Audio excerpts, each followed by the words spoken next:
C'est une question assez difficile, celle de l'interdiction des réseaux sociaux, parce qu'effectivement, il y a le droit à la correspondance, à la liberté d'expression, etc.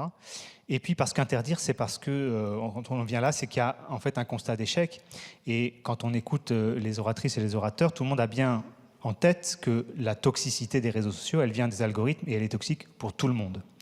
Et donc moi, je regrette qu'on n'aille pas contrôler ces algorithmes, qu'on ne fasse pas de ces plateformes des éditeurs de contenu, ce qu'ils sont. Et en fait, tout le monde sait que c'est là où il faudrait agir. C'est une question pour la santé mentale des jeunes, mais pour l'ensemble de la société.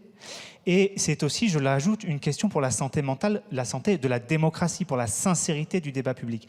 Parce que oui, ça a été beaucoup dit, ces algorithmes captent l'attention, nous gardent sur ces réseaux le plus longtemps possible pour le modèle économique, vendre de la publicité. Mais aujourd'hui, il y a des propriétaires de réseaux sociaux qui s'en servent pour faire de l'ingérence dans nos démocraties et pour influencer le débat public. Donc aujourd'hui, c'est une question de démocratie et ça ne concerne pas que les jeunes. Ça concerne les jeunes et ça concerne les adultes.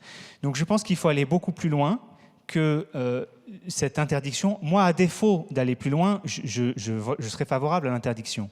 Bien sûr, ce n'est pas une interdiction complète, comme l'a rappelé mon collègue. Mais je pense qu'il faut aller beaucoup plus loin, qu'il ne faudra pas s'arrêter là.